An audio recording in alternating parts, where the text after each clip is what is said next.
দেখুন, আমাদের এই রাজ্যে তো কোনো চাকরি বাকরি নেই, কর্মসংস্থান নেই।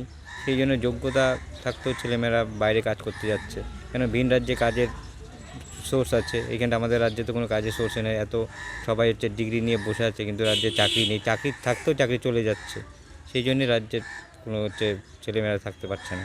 স্কুলে শিক্ষক নেই, স্কুলের শিক্ষক তো এখন এসএসসি নেই, কিচ্ছু নেই। স্কুলের শিক্ষক কীভাবে হচ্ছে নিয়োগ হবে? সেই জন্য নেতাদের ঘরে নেতারা আরও হচ্ছে চাকরির নাম করে টাকা পয়সা খেয়ে বসে আছে। সেই জন্য নেতাদের ঘরে টাকা থাকছে, আর সবাই হচ্ছে বেকার, শিক্ষিত বেকাররা পথে নামছে।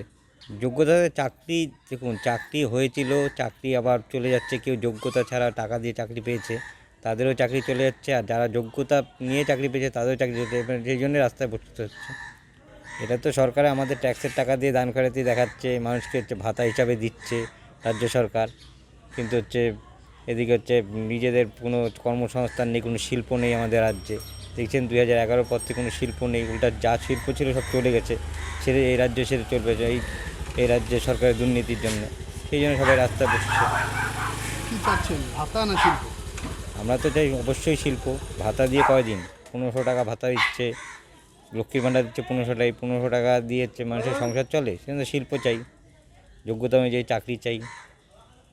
রাজ্যের পরিস্থিতি তো 2011 পর থেকে তো একদম খারাপ, খুবই খারাপ পরিস্থিতি। এই পরিস্থিতি নিয়ে আর কিছু বলার নেই। রাজ্য সরকার তো দেখছেন, আপনারাও দেখছেন, সারা হচ্ছে দেশবাসী দেখছে যে আমাদের পশ্চিমবঙ্গের কী অবস্থা। পশ্চিমবঙ্গে আগামী দিনে এই রাজ্য সরকার থাকলে মনে হচ্ছে না কিছু হবে, না শিল্প হবে, না কর্মসংস্থান, না চাকরি হবে। যোগ্যতা অনুযায়ী এখন 8 পর্যন্ত পাস ফেল নেই, উঠে যাচ্ছে, মাধ্যমিক যায় ফেল করছে। সবাই বলছে, মমতা ব্যানার্জি বলছে পাস করিয়ে দেন, কিন্তু ডিগ্রি আছে বলছে চপ শিল্প করো, রাস্তায় রাস্তায় মোড়ে মোড়ে ঘুগনির দোকান দাও, ঝালমুড়ি বেচো। মমতা ব্যানার্জির রাজ্যে এই শিক্ষাই চলবে। এইভাবেই দুর্নীতি হতে থাকবে দিনের পর দিন, আর এইভাবে মানুষ হচ্ছে বেকার, শিক্ষিতরা বেকার হয়ে বসে থাকবে। 26-এ অবশ্যই নির্বাচনে সরকার পাল্টানো দরকার, কারণ এই সরকার দ্বারা হবে না। 2011 থেকে দেখে আসছে এই সরকার থাকলে পরে আরও রাজ্য শেষ হয়ে যাবে।